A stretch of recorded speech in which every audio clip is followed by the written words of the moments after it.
Good morning बच्चों। Class 5 आज grammar पढ़ते हैं। ग्रामर में हम लोग लेसन नंबर 8 यानी विशेषण पढ़ चुके। अब पढ़ेंगे हम लोग क्रिया। क्रिया बिल्कुल 5 मिनट अगर तुम ध्यान से सुन लो सब समझ जाओगे। तो इसको समझने के लिए 4-5 बातें ध्यान में रखना है। नंबर 1, जिस शब्द से किसी काम के होने का पता चले वह क्रिया है। सब जानते हो। जिन शब्दों से किसी काम के करने या होने का बोध मतलब पता चलना, जानकारी मिलना, वह क्रिया है। कोई दिक्कत नहीं। लोग नदी में तैर रहे हैं, पानी दे रहा है, या मंदिर है वो फूल सुंदर है, सब कुछ होना या है आदि का पता चले वह क्रिया। हम लोग जानते हैं कि किसी भी वाक्य में सब्जेक्ट, ऑब्जेक्ट और वर्ब रहता है। बिना वर्ब के सेंटेंस नहीं बनता है। वर्ब में दो है, एक प्रिंसिपल वर्ब होगा और एक हेल्पिंग वर्ब होगा, जिसको हिंदी में कहते हैं मुख्य क्रिया और सहायक क्रिया। बिना दोनों में से किसी एक के या दोनों के काम नहीं चलने वाले, यानी वाक्य नहीं बनेगा। इसका अर्थ क्या हुआ? क्रिया होना जरूरी है वाक्य में। क्रिया के नहीं होने का मतलब क्या निकलता है? बिना सिर का आदमी। और बिना सिर का आदमी का मतलब क्या हुआ? मृत या भूत। तो बिना क्रिया के वाक्य नहीं बनेगा। तो क्रिया की परिभाषा क्या हुई? जिस शब्द से किसी काम के होने का बोध हो या करने का बोध हो या पता चले वह क्रिया। अब क्रिया जब होगी तो उसका प्रभाव तो कहीं पड़ेगा। क्रिया जब होती है, कुछ भी जब होती है तो उसका इफेक्ट तो जरूर पड़ेगा, नहीं पड़ेगा? अगर मैं पढ़ा रहा हूं, आप सही में पढ़ रहे हो तो समझ में तो आएगी। बोलो सर आप पढ़ा रहे हैं, हाँ। आप पढ़ रहे हो, हाँ। समझ में आ रहा है ना? ये कैसे पॉसिबल है? कुछ तो आएगा। तो क्रिया जब होती है तो उसका प्रभाव पड़ता है, और जिस पर प्रभाव पड़ता है उसी को कहते हैं कर्म। क्रिया का प्रभाव जिस पर पड़े उसी को कहते हैं कर्म। याद रखना, नहीं भूलोगे तो तुम समझो। उसी को कहते हैं क्या? कर्म। तो कर्म की परिभाषा क्या होगी? क्रिया, जिस पद पर क्रिया का प्रभाव पड़े या फल पड़े उस शब्द को कर्म कहते हैं। कोई दिक्कत? बस छोटी सी एक बात, लास्ट बात और, जिस क्रिया का कर्म होता हो, सकर्मक, सकर्मक। स मतलब साथ में, कर्म का मतलब कर्म, और क्रिया का मतलब क्रिया। यानी क्रिया का जिस पर फल पड़ता है वह भी है, होता है उसका।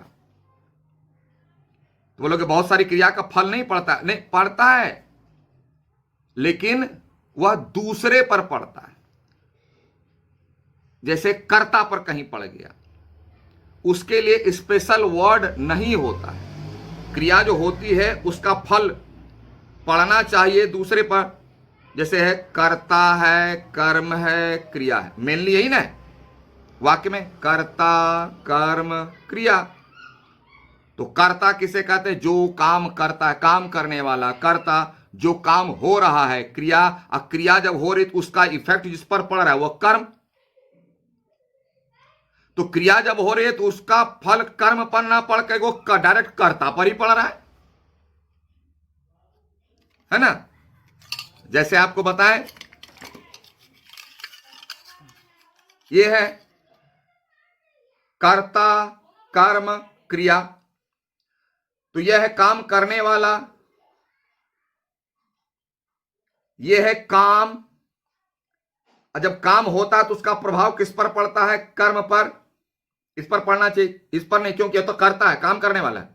यह काम कर रहा है, इसका कौन सा काम? ये काम, इसका प्रभाव इस पर पड़ रहा है। 3 होना चाहिए। तो कभी कभी रहता है ये ऐसे रहता है, तो ये जो काम होता है इसका इफेक्ट किस पर पड़ता है? इसी पर पड़ता है। यहां बीच जिस पर पड़ना चाहिए वो है ही नहीं, होता ही नहीं। तो बहुत सारी क्रियाएं ऐसी होती है इसका डायरेक्ट इफेक्ट पड़ता है काम करने वाले पर, उसका फल लेने वाला दूसरा तीसरा कोई नहीं रहता है। जैसे एग्जाम्पल देखो, इसको पकड़ने का तरीका थोड़ा बाद में बताएंगे, पहले अभी इसका एक एग्जाम्पल थे।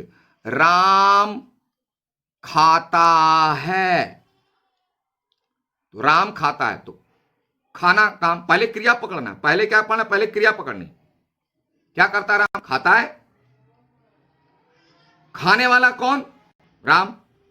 क्या खाता है? तो आम खाता है। देखो, तो खा रहे हैं तो आम, खाने का प्रभाव आम पर पड़ रहा है, बेसिकली मुख्य रूप से आम पर पड़ रहा है, तो आम हो जाएगा कर्म। समझ नहीं बात? राम रोटी खाता है, तो काम कौन सा हो रहा है? खाने का, क्रिया। खाने का प्रभाव किस पर पड़ रहा है? रोटी पर, डायरेक्ट। बोलो राम पर नहीं पता, राम तो खाने वाला है, तो काम करने वाला है। इफेक्ट किस पर पड़ रहा है? रोटी पर, तो रोटी हो जाएगी कर्म। ठीक है? तो अगर पकड़ना है तुमको कि सकर्मक, इसको कहेंगे सकर्मक, यानी जिस क्रिया का कर्म होता है, सकर्मक। फिर बोलोगे सर ये होता है कैसे पकड़ें? एक ही क्वेश्चन है, क्रिया के पहले क्या लगा दो? राम खाता है, तो खाता के पहले लगा दो क्या? राम क्या खाता है? अगर आंसर मिले या आंसर पॉसिबल हो तो सकर्मक, यानी उस क्रिया का कर्म होता है, सकर्मक। अगर क्रिया का कर्म नहीं होता है तो अकर्मक, मतलब नहीं। अगर कर्म होता है तो सकर्मक, नहीं होता है तो अकर्मक। तो पकड़ें कैसे? क्रिया के पहले क्या लगा देंगे? राम खाता है। राम क्या खाता है? आंसर पॉसिबल है, रोटी खाता है, भात खाता है, आम खाता है, कुछ भी तो खाता होगा। तो यह क्रिया कैसी है? यह क्रिया सकर्मक है। क्यों? कि इसका कर्म होता है। हाँ, भले वाक्य में लिखा हुआ नहीं मिले, जैसे मेरे बारे में बोलो, क्या मैं पिता नहीं हूं? बोले हाँ सर है। बोले कहाँ है? मेरे बच्चे तो यहां रहते नहीं। अरे यहां नहीं रहते, घर पर रहते हैं ना, मैं पिता तो हूं। हाँ, सेम क्रिया का कर्म तो होता है, भले उसके साथ कर्म नहीं अभी है, वाक्य में नहीं होता तो है, इसलिए वैसी क्रिया सकर्मक कहलाएगी। पता लगाने का तरीका, क्रिया के पहले क्या लगा दो? आंसर पॉसिबल है या आंसर सेंटेंस में है तो सकर्मक, पॉसिबल ही नहीं है आंसर तो अकर्मक। अब देखो, जैसे राम खाता है, कुछ तो खाता होगा। राम पढ़ता है, कुछ तो पढ़ता होगा, मैगजीन पढ़ता होगा, किताब पढ़ता होगा, कुछ तो सकर्मक है। अकर्मक वाला देते हैं। राम रोता है, राम रोता है, काम करने वाला, रोने वाला राम। क्या कर रहा है? रो रहा है। इफेक्ट किस पर पड़ रहा है? बीच में गायब है। रोने का इफेक्ट सीधे पड़ रहा है कर्म पर नहीं, कर्म है ही नहीं है, सीधे पड़ रहा है राम पर, राम रोता है। लेकिन अब समझ में नहीं आया सर, तो चलिए समझ में नहीं आता है तो बताए थे पकड़ने का तरीका, क्रिया के पहले क्या लगा देते। राम क्या रोता है?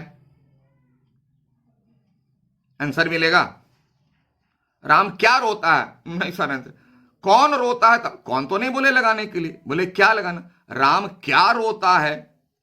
बोले ये तो सर आंसर नहीं होगा, हंसने लगोगे। इसका मतलब है कि रोना जो क्रिया है वह अकर्मक है, क्योंकि इसका कर्म नहीं होता है। यह सीधे कर्ता पर इफेक्ट डालता है, थर्ड पर नहीं, तो कर्ते पर डायरेक्ट चला गया, इसलिए इसका नहीं होता। राम सोता है, सोना क्रिया भी अकर्मक है। कैसे? कि उसके पहले क्या लगा के देखते हैं आंसर आता है कि नहीं। राम क्या सोता है? आंसर नहीं, नाउ इज पॉसिबल है। हाँ बोलिए कौन सोता है तो बता दे, तो कौन थोड़ी बोले लगाने की, क्या राम क्या सोता है? बोले इसका सर आंसर ही नहीं होगा। अरे आंसर नहीं होगा, इसका मतलब है अकर्मक है, सोना क्रिया अकर्मक है। समझ में आ गया सकर्मक अकर्मक का डिफरेंस? ठीक है, तो सकर्मक क्रिया देखो, दिव्या नृत्य कर रही है क्रिया कौन कर रही? तो दिव्या, तो कर्ता हो गई। प्रभाव किस पर पड़ रहा है? दिव्या पर, तो दिव्या हो गई कर्म, क्योंकि नाचने का प्रभाव दिव्या पर पड़े, नृत्य पर पड़ रहा है। दिव्या तो कर्ता हो गई। किसान हल चला रहा है, क्रिया देखो साफ साफ बता गया कौन कर रहा है, तो किसान कर्ता। क्या किसान क्या चला रहा है? चेक करते हैं, किसान क्या चला रहा है? पहले क्या, तो हल चला रहा है, आंसर है इसी में है। दिव्या क्या कर रही है? तो नृत्य कर रही है, आंसर यहीं पर है। इसका मतलब है यह जो क्रिया है कर रही है सकर्मक है, चला रहा है सकर्मक है, देख रहा है सकर्मक है। क्या देख रहा है? तो फिल्म देख रहा है, आंसर मिल रहा है। आप देखो यहां नीचे भी वही है। अकर्मक में क्या है? देखो, राहुल भागो, कर्म है यहां नहीं है। चलिए पता लगाते हैं, तो राहुल भागो के पहले क्या लगाते थे? राहुल क्या भागो, सेंटेंस खराब हो गया, आंसर भी नहीं मिलेगा। मानते राहुल भागा लगाते हैं, क्या राहुल क्या भागा? Answer is not possible. इसका मतलब है भागो जो क्रिया है यहां अकर्मक है। रंजन सो रहा है, तो सो रहा है के पहले क्या लगा के ट्राई करते हैं? रंजन क्या सो रहा है? Answer is not possible. इसका मतलब है यहां जो सो रहा क्रिया है वह क्रिया अकर्मक है। जैसे आलू पकौड़ा होता है, हाँ सर। गोभी पकौड़ा होता है, हाँ सर। पत्थर पकौड़ा होता है, पत्थर पकौड़ा तो नहीं होता है, पत्थर पकौड़ा नहीं होता है, लकड़ी पकौड़ा नहीं होता है। उसी तरह बहुत सारी क्रियाओं का कर्म नहीं होता है। जिन क्रियाओं का कर्म नहीं होता है अकर्मक, जिन क्रियाओं का कर्म होता है सकर्मक। क्लियर है? चलिए, तो इस तरह से हम लोग आज पढ़े क्रिया, उसके भेद सकर्मक और अकर्मक, पहचानने का तरीका कि क्रिया के पहले क्या लगा के देख लेंगे, अगर आंसर मिलता है तो वह क्रिया सकर्मक है, आंसर नहीं मिलता है तो वह क्रिया अकर्मक है। सकर्मक का अर्थ ही होता है सकर्मक, यानी कर्म के साथ, यानी जिसका कर्म होता है। जिस क्रिया का कर्म होता है उसे सकर्मक क्रिया कहते हैं, जिस क्रिया का कर्म नहीं होता है उसे अकर्मक क्रिया कहते हैं। कोई दिक्कत? अगर है तो क्या करना है, लाइव क्लास में पूछ लेना है। चलिए आगे होमवर्क देख लेते। आप लिखिए लेसन कंप्लीटेड। ठीक है,